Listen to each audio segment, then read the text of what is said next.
অসম টেটৰ লগত জড়িত এটি নতুন ভিডিঅ'লৈ আপোনালোকক সকলোকে স্বাগতম জনাইছোঁ। তো আজি আমাৰ বিষয়টো হৈছে জ্যামিতি। আমি জ্যামিতিৰ আজি ৰেখা আৰু কোণৰ বিষয়ে আলোচনা কৰিম। তো আহক আমি ভিডিঅ'টো আৰম্ভ কৰোঁ।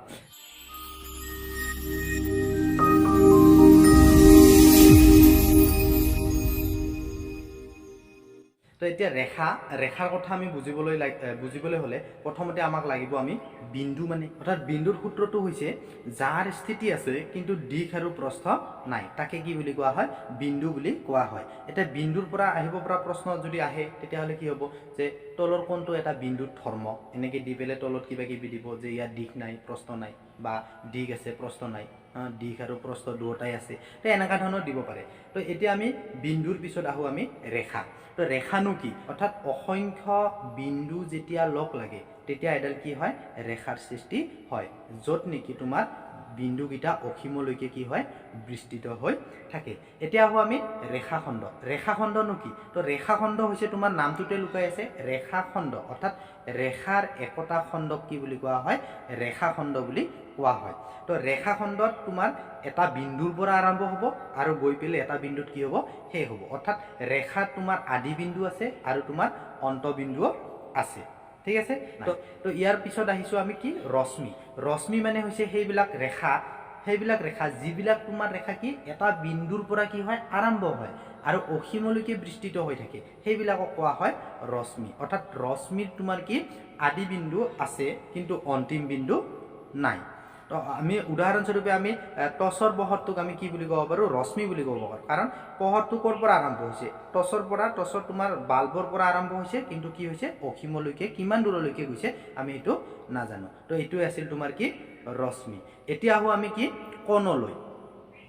কোণ হৈছে সেইবিলাক যিবিলাক তোমাৰ কি দুডাল যেতিয়া তোমাৰ ৰশ্মি এটা বিন্দুত লগ হয়, অৰ্থাৎ দুডাল ৰশ্মিৰ যেতিয়া প্ৰান্ত বিন্দু তোমাৰ কি হয়? এটা হয়, তেতিয়া তাক আমি কি এটা কোণৰ কি উৎপত্তি হোৱা বুলি ক'ব পাৰি। ঠিক আছে। তো এতিয়া আমি কোণৰ প্ৰকাৰৰ বিষয়ে আমি শিকি লওঁ। তো কোণৰ প্ৰকাৰ বুলি কওঁতে আমি প্ৰথমতে জানিব লাগিব যে কি সমকোণ। তো সমকোণ কি? সমকোণ হৈছে যি কোণৰ মাপ 90 ডিগ্ৰীৰ সমান হয় সেই কোণক কি বুলি কোৱা হয়? সমকোণ বুলি কোৱা হয়। তাৰপিছত আহিব নেক্সট সূক্ষ্মকোণ। সূক্ষ্মকোণনো কি? তো যিবিলাক কোণৰ মান তোমাৰ 90 ডিগ্ৰীতকৈ কম, 90 ডিগ্ৰীতকৈ কম হোৱা কোণবিলাকক কি কোণ বুলি কোৱা হয়? সূক্ষ্মকোণ বুলি কোৱা হয়। তাৰপিছত নেক্সট আহিব তোমাৰ কি? স্থূলকোণ। স্থূলকোণ কোনবিলাক? স্থূলকোণ সেইবিলাক কোণ যিবিলাক কোণৰ মান তোমাৰ কি 90 ডিগ্ৰীতকৈ ডাঙৰ, সেইবিলাকক কোৱা হয় স্থূলকোণ। আৰু এটা কোণ আছে, সেইটো হৈছে তোমাৰ কি? সৰল কোণ। সৰল কোণ হৈছে সেইবিলাক কোণ যিবিলাক কোণৰ মান তোমাৰ কি 180 ডিগ্ৰী। 180 ডিগ্ৰী কোণ হোৱা কোণবিলাকক কি বুলি কোৱা হয়? সৰল কোণ বুলি কোৱা হয়। নেক্সট আমি আহিছোঁ এতিয়া দুটা কোণক আমি একেলগে কিছুমান আমি নামাকৰণ কৰিব পাৰোঁ, যেনে পূৰক কোণ। পূৰক কোণ হৈছে সেইবিলাক কোণ যিবিলাক অৰ্থাৎ দুটা কোণৰ মান যেতিয়া তোমাৰ কি হয় 90 ডিগ্ৰী হয়, তেতিয়া এটা আনটোৰ কি বুলি কোৱা হয়? পূৰক কোণ বুলি কোৱা হয়। অৰ্থাৎ কোণ দুটাৰ মান কিমান হ'ব লাগিব? 90 ডিগ্ৰী হ'ব লাগিব, তেতিয়া তোমাৰ এটা আনটোৰ ছাপ'জ এ আৰু বি কোণ যদি তোমাৰ যোগ কৰিলে 90 ডিগ্ৰী হয়, তেতিয়া তোমাৰ এক বিৰ পূৰক বুলি কোৱা হ'ব, ওলোটাকে বিক তোমাৰ এৰ পূৰক বুলি কোৱা হ'ব। ঠিক আছে। নেক্সট আহিছোঁ আমি এতিয়া সম্পূৰক কোণ। তো সম্পূৰক কোণ কোনবিলাক? সম্পূৰক কোণ হৈছে তোমাৰ দুটা কোণৰ মাপ যেতিয়া দুটা কোণৰ যোগফল যেতিয়া কিমান ডিগ্ৰী হ'ব? 180 ডিগ্ৰী হ'ব, তেতিয়া এটা আনটোৰ কি বুলি কোৱা হয়? সম্পূৰক কোণ বুলি কোৱা হয়। ছাপ'জ ধৰা হ'ল দুটা কোণ এ আৰু বি যোগফল তোমাৰ 180 ডিগ্ৰী, তেতিয়া তাক দুটাক কি বুলি কোৱা হ'ব? সম্পূৰক। তো তেতিয়া ইয়াৰে আমি কি ক'ম যে এ বিৰ সম্পূৰক আৰু ওলোটাকৈ বি এৰ সম্পূৰক। নেক্সট আহিছোঁ আৰু এটা কোণ আছে প্ৰবৃদ্ধ কোণ। তো প্ৰবৃদ্ধ কোণ কোনবিলাক? যে যিবিলাক কোণৰ মাপ তোমাৰ কি 180 ডিগ্ৰীতকৈ বেছি কিন্তু তোমাৰ কি হ'ব 360 ডিগ্ৰীতকৈ কম, সেইবিলাক কোণক কি বুলি কোৱা হয়? প্ৰবৃদ্ধ বা প্ৰত্যাৱৰ্তী প্ৰবৃদ্ধ কোণ বুলিও কোৱা হয়। নেক্সট ৰেখাৰ লগত জড়িত কেইটামান বিষয় আমি আলোচনা কৰিম। সেইটো হৈছে তুমি ৰেখাৰ লগত জড়িত প্ৰথম বিষয়টো হৈছে তোমাৰ ত্ৰিভুজ। ত্ৰিভুজ কি? ত্ৰিভুজ হৈছে তোমাৰ কি তিনিডাল ৰেখা যেতিয়া তোমাৰ বন্ধ হৈ লগ লাগি থাকিব, তেতিয়া সেই চিত্ৰটোক কি বুলি কোৱা হয়? ত্ৰিভুজ বুলি কোৱা হয়। অৰ্থাৎ ত্ৰিভুজৰ সূত্ৰটো হৈছে কি তিনিডাল বাহুৱে আগুৰা বন্ধ ক্ষেত্ৰক কি বুলি কোৱা হয়? ত্ৰিভুজ বুলি কোৱা হয়। এতিয়া এই বাহুবিলাকৰ ওপৰত ভিত্তি কৰি ত্ৰিভুজসমূহক কিছুমান ভাগত ভাগ কৰিছে, যেনে সমবাহু ত্ৰিভুজ, সমদ্বিবাহু ত্ৰিভুজ আৰু বিষমবাহু ত্ৰিভুজ। তো সমবাহু ত্ৰিভুজত তোমাৰ গোটেইকেইডাল বাহু সমান হ'ব সমদ্বিবাহুত দুডাল বাহু সমান হ'ব আৰু বিষম বাহুত তোমাৰ কি হ'ব গোটেইকেইডাল বাহু সমান নহয় অৰ্থাৎ অসমান গোটেইকেইডাল বাহুৱে অসমান সেইবিলাক ত্ৰিভুজক কোৱা হয় কি বিষম বাহু ত্ৰিভুজ একেদৰে তোমাৰ কোণ অনুসৰি ত্ৰিভুজক কেইটা ভাগত ভাগ কৰা হৈছে তিনিটা ভাগত ভাগ কৰা হৈছে যেনে যদি তোমাৰ এটা কোণ 90 ডিগ্ৰী কোৱা হয় তেতিয়াহ'লে তাক ক'ব সমকোণ তাৰপিছত ক'ব সূক্ষ্মকোণ যদি এটা ত্ৰিভুজৰ যদি আটাইকেইটা কোণ যদি তোমাৰ কি 90 ডিগ্ৰীতকৈ সৰু হয় তেতিয়া তাক কোৱা হ'ব সূক্ষ্মকোণ আৰু স্থূলকোণ হৈছে যদি ত্ৰিভুজ এটাৰ যদি এটা কোণ যদি 90 ডিগ্ৰীতকৈ ডাঙৰ হয় তেতিয়াহ'লে তাক কোৱা হ'ব স্থূলকোণী ত্ৰিভুজ ঠিক আছে তো গতিকে ত্ৰিভুজ হৈছে 6 প্ৰকাৰ বাহু হিচাপে 3 প্ৰকাৰ আৰু কোণ হিচাপে 3 প্ৰকাৰ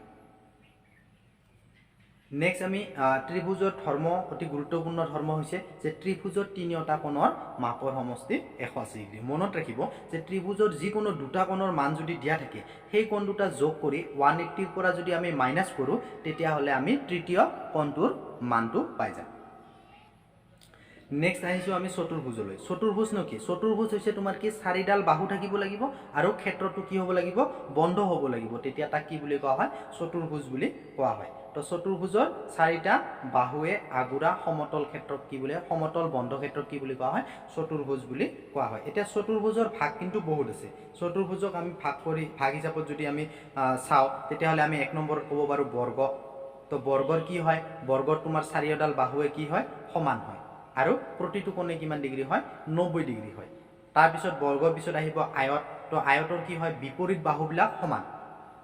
বাহুবিলাক সমান আৰু প্ৰতিটো কোণে কি হয় 90 ডিগ্ৰী এটো হৈছে তোমাৰ কি আয়ত নেক্সট থাকিব তোমাৰ কি সামন্তৰিক হৈছে কি তোমাৰ যে বিপৰীত বাহুবিলাক সমান আৰু লগতে কি হ'ব সমান্তৰাল হ'ব সেইবিলাক চতুৰ্ভুজক কি বুলি কোৱা হ'ব সামন্তৰিক বুলি কোৱা হ'ব তাৰপিছত নেক্সট আহিব ৰম্বাস আছে ৰম্বাসৰ তোমাৰ কি চাৰিওটা বাহুৱে সমান কিন্তু কোণকেইটা 90 ডিগ্ৰী নহয় এটো হৈছে তোমাৰ কি ৰম্বাসৰ পিছত আকৌ ট্ৰেপেজিয়াম আহিব নেক্সট চতুৰ্ভুজৰ পিছত আমাৰ পঞ্চভুজ সপ্তভুজ অৰ্থাৎ অষ্টভুজ যিমান মানে বাহু আমাৰ লগ হৈ দিয়ে তেতিয়া আকৌ বেলেগ কি হ'ব চিত্ৰ গঠন হ'ব এতিয়া আমি এই যে পঞ্চভুজ অৰ্থাৎ বহুভুজ অৰ্থাৎ আমি ত্ৰিভুজৰ পৰা আৰম্ভ কৰি আমি তাক কি বুলি কোৱা হয় বহুভুজ দুটাতকৈ বেছি থাকিলে আৰু বহুভুজ তো বহুভুজ আটাইতকৈ সৰু বহুভুজটো হৈছে ত্ৰিভুজ মনত ৰাখিব আটাইতকৈ সৰু বহুভুজ চিত্ৰটো হৈছে তোমাৰ কোনটো ত্ৰিভুজ তো ত্ৰিভুজৰ পৰা আৰম্ভ কৰি যিমান বিলাক আছে এই যে আমি ক'লো যে ত্ৰিভুজৰ প্ৰতিটো কোণৰ মান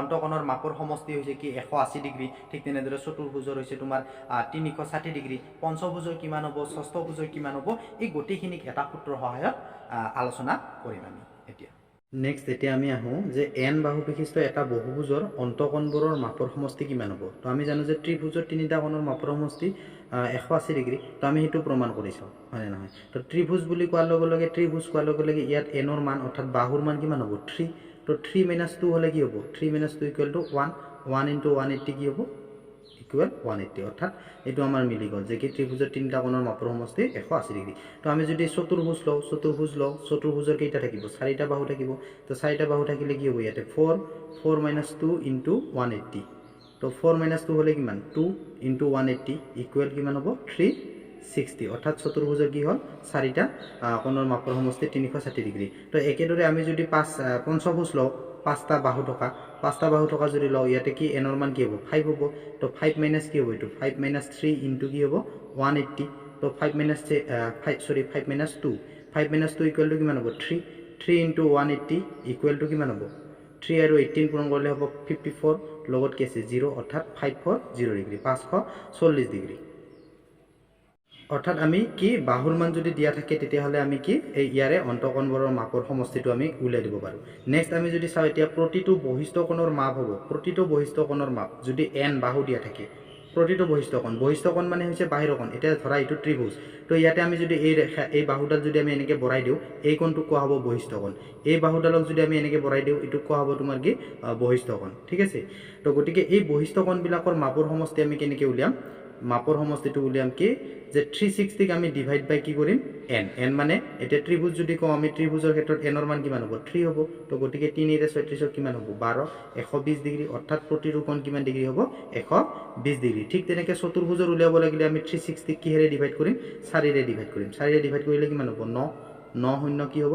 90 অৰ্থাৎ প্ৰতিটো বহিস্থ কোণ কিমান ডিগ্ৰী হ'ব 90 ডিগ্ৰী হ'ব হওক আমি এতিয়া দুটা প্ৰশ্ন লওঁ। এটা সুষম বহুভুজৰ বহিস্থ কোণ 45 ডিগ্ৰী হ'লে বাহুৰ সংখ্যা কিমান? তো বাহুৰ সংখ্যা উলিয়াব দিছে। তো তেতিয়া আমি কি কৰিম যে 360ক আমি কোণেৰে ডিভাইড কৰিম, 45ৰে ডিভাইড কৰিম। তো 45ৰে ডিভাইড কৰিলে কি হ'ব, ইয়াক 9ৰে যাব, ইয়াক 9ৰে যাব কিমান বাৰ? 5 বাৰ। ইয়াক 9ৰে যাব 4 0। তো ইয়াক 5ৰে নেক্সট আকৌ 40ক যাব কিমান? 8 বাৰ। অৰ্থাৎ বাহুৰ সংখ্যা হ'ব কিমান? 8। অৰ্থাৎ 8ডাল বাহু থাকিব। নেক্সট ইটো ওলোটা, এটা সুষম বহুভুজৰ যদি বাহুৰ সংখ্যা 9 হয় তেতিয়াহ'লে বহিস্থ কোণ কিমান হ'ব? তো আমি বহিস্থ কোণ উলিওৱা সূত্ৰটো ডাইৰেক্ট বহাই দিম। তো আমি ওপৰত লিখিম 360 ডিভাইড বাই তলত আমি বাহুৰ সংখ্যাটো লিখিম 9। তো 9ৰে ইয়াক কৰিলে কিমান হ'ব? 40, অৰ্থাৎ কিমান ডিগ্ৰী? 40 ডিগ্ৰী। তো মনত ৰাখিব ইয়াতে ওপৰত 360 লিখাৰ কাৰণটো হৈছে যে যিকোনো বহুভুজ এটাৰ, যিকোনো সুষম বহুভুজ এটাৰ বহিত কোণবিলাকৰ সমষ্টি হৈছে 360 ডিগ্ৰী। এতিয়া আমাৰ প্ৰশ্ন আহিব পাৰে যে কি এটা সুষম বহুভুজৰ আটাইতকৈ ডাঙৰ বহিস্থ কোণটো কি হ'ব পাৰে? তো ডাঙৰ বহিস্থ কোণ হ'লে কি হ'ব? বাহুৰ সংখ্যা কম হ'ব। তো আটাইতকৈ সৰু মানে একেবাৰে সৰু বহুভুজটো হৈছে তোমাৰ কি? ত্ৰিভুজ, সমবাহু ত্ৰিভুজ। তো ইয়াতে টোটেল বহিত কোণৰ সমষ্টি হৈছে তোমাৰ 360 ডিগ্ৰী। তো আমাৰ বাহুৰ সংখ্যা 3ৰে ডিভাইড কৰিম। 3ৰে 36ক কিমান বাৰ যাব? 12 বাৰ। লগত কি আছে? 0, 120। অৰ্থাৎ আটাইতকৈ ডাঙৰ তোমাৰ বহিস্থ কোণটো হৈছে তোমাৰ কিমান? 120 ডিগ্ৰী। নেক্সট আহিছোঁ আমি যে কি সুষম বহুভুজ এটাৰ প্ৰতিটো অন্তঃকোণৰ মাপ হ'ব। প্ৰতিটো অন্তঃকোণৰ মাপ সুষম বহুভুজ। এতিয়া সুষম বহুভুজ ক'লে আমি আটাইতকৈ সৰু সুষম বহুভুজটো হৈছে কি? সমবাহু ত্ৰিভুজ। গোটেইকেইডাল বাহু সমান। তাত তোমাৰ বাহু কিমান থাকে? 3ডাল থাকে। তো ইয়াৰ প্ৰতিটো অন্তঃকোণৰ মান কিমান হ'ব? 180 মাইনাছ 360ক আমি কিহেৰে ডিভাইড কৰিম? 360ক n মানে কিমান? 3ৰে। তো 3ৰে ইয়াক কাটিলে কিমান হ'ব? 3 বাৰং 36, 120। তো 180ৰ পৰা 120 গ'লে কিমান ডিগ্ৰী? 60 ডিগ্ৰী। তো আমি যিটো জানো যে কি সমবাহু ত্ৰিভুজৰ প্ৰতিটো কোণৰ মাপৰ সমষ্টি হৈছে কিমান? 60 ডিগ্ৰী। তো ঠিক তেনেকৈ তোমাৰ চতুৰ্ভুজ ক'লে সাধাৰণতে আমি বৰ্গবিলাকৰ কথা আহি পৰোঁ। বৰ্গ। তো পঞ্চভুজ, ষড়ভুজ, তেনেকৈ আমি বিভিন্ন এনৰ মান লৈ পেলাই ইয়াৰ মানবিলাক উলিয়াব পাৰোঁ। প্ৰতিটো অন্তঃকোণৰ মানটো কি কৰিব পাৰোঁ? উলিয়াব পাৰোঁ।